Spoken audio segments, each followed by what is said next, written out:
नमस्कार, जैसा कि आप देख रहे हैं न्यूज बिहार प्रेस वार्ता में क्या कहते हैं किसान। और राकेश सिंह जी भी देखिए आप लोग क्यों न जाए हड़ताल पर, क्या कहना है इनका। आज के इस प्रेस कॉन्फ्रेंस में उपस्थित हमारे प्रवक्ता माननीय मनोज शर्मा जी, हमारे प्रवक्ता माननीय डॉक्टर राम सागर जी, हमारे मीडिया के प्रभारी राकेश जी, अशोक भट्ट जी, हमारे प्रवक्ता अरविंद सिंह जी और सभी मीडिया और पत्रकार बंधुओं, आज का प्रेस कॉन्फ्रेंस हम लोगों ने बुलाया है इसलिए क्योंकि किसान आंदोलन में जिस तरह से विरोधी दल दोहरेपन की नीति कर रहे हैं और जिस तरह से भारत के किसानों को बरगलाने का कार्य कर रहे हैं, उसके हम लोग कड़े शब्दों में भर्त्सना करते हैं। खास करके बिहार में राष्ट्रीय जनता दल ने जिनके अध्यक्ष केवल किसानों से नौकरी देने के नाम पर जमीनें लिखवाने का काम किए हों और जिन्हें खुद नहीं समझ में आती होगी कि एपीएमसी एक्ट है क्या, वह भी इसमें कूद पड़े हैं। इसके साथ ही कांग्रेस ने इसका समर्थन किया है, जबकि मैं आप सबों के सामने बताना चाहूंगा कि कांग्रेस ने अपने 2019 के घोषणा पत्र में यह साफ लिखा था कि हम एपीएमसी एक्ट को निरस्त करेंगे और यह बात उनके मैनिफेस्टो के पेज नंबर 17 में पॉइंट नंबर 11 पर दर्ज है। तो जो पार्टी स्वयं अपने घोषणा पत्र में कहती है कि हम सरकार में आएंगे तो हम एपीएमसी एक्ट को निरस्त करेंगे और इसेंशियल कमोडिटी एक्ट को भी उन्होंने खत्म करने का वादा अपने 2019 के घोषणा पत्र में किया था। यह भी आप उनके घोषणा पत्र के पेज नंबर 18 में देख सकते हैं। उसी तरह से 27 दिसंबर 2013 को राहुल गांधी जी ने स्वयं कहा था कि हम सभी फलों और सब्जियों को हम इसे एपीएमसी एक्ट से बाहर करेंगे, जिससे कि इनके दामों को भी कंट्रोल किया जा सके और किसानों का भला किया जा सके। उसी प्रकार जो हमारे विरोधी दल के दूसरे सहयोगी है शरद पवार जी, वह मैं खुद लोकसभा में साक्षी रहा हूं, जब भी वह कृषि कानूनों के बारे में बोलने में उठते थे तो वह जरूर एपीएमसी एक्ट के विरोध में बात करते थे। और 2010 अगस्त में और नवंबर 2011 के बीच शरद पवार जी ने स्वयं सभी राज्यों के मुख्यमंत्रियों को पत्र लिखा था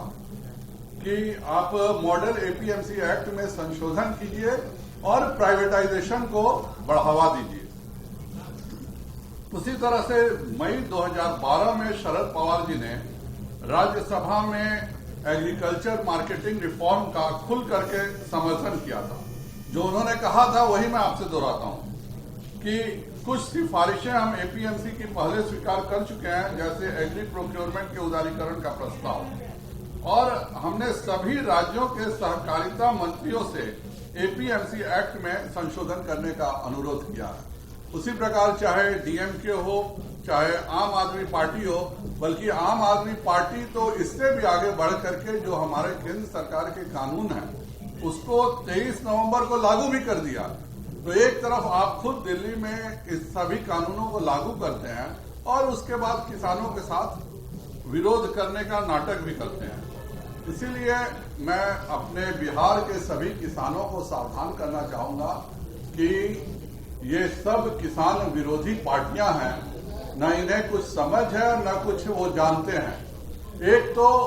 एमएसपी जो है वह हर हालत में रहेगी, इस पर कोई विवाद नहीं है। मंडी सिस्टम हर हालत में लागू रहेगा। अगर हम बिहार की ही बात करें तो बिहार में हम व्यापार मंडल और पैक्स के माध्यम से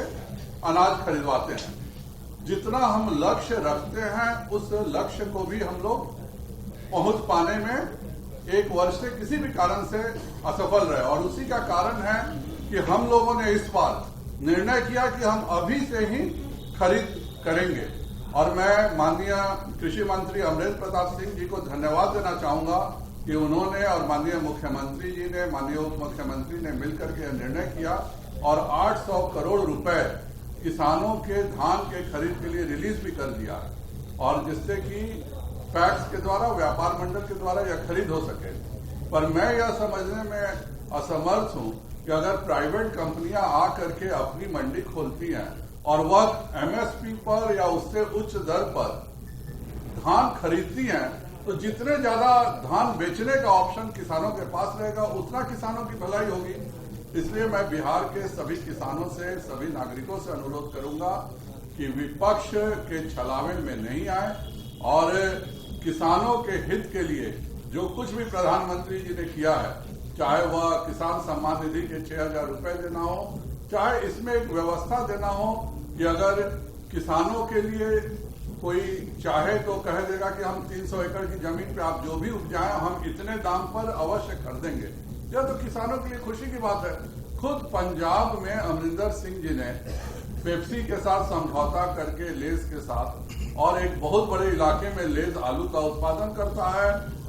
मतलब किसानों से करवाता है और वह खरीदता है। अगर बिहार में भी यह व्यवस्था शुरू हो जाती है कि कोई कंपनी आती है 500 एकड़ 1000 एकड़ पे कहती है कि आप इसमें उत्पादन करिए और इसका सारा सामान हम इस दाम पर खरीदेंगे वह बुआई होने से पहले, तो यह तो अच्छी बात है। इसलिए मैं बिहार के सभी किसानों से अनुरोध करूंगा कि कृपया कर विपक्ष के छलावे में नहीं आए और इस भारत बंद का जो नाटक कांग्रेस और उनके सहयोगी दल कर रहे हैं, जबकि खुद उनके घोषणा पत्र में शामिल है कि हम ये सब कृषि सुधार लागू करेंगे, वह लागू नहीं कर सके, इसी का अफसोस वह कर रहे हैं। इसलिए मैं सभी किसानों को आह्वान करता हूं कि कल के बंद का विरोध करें और माननीय नरेंद्र भाई मोदी जी पर इस बात का भरोसा रखें कि इस कृषि सुधार कानूनों से बहुत लाभ होगा। हम लोगों के पास सैकड़ों उदाहरण आने लगे हैं मध्य प्रदेश से, महाराष्ट्र से। देखते रहिए न्यूज बिहार, सब्सक्राइब कीजिए।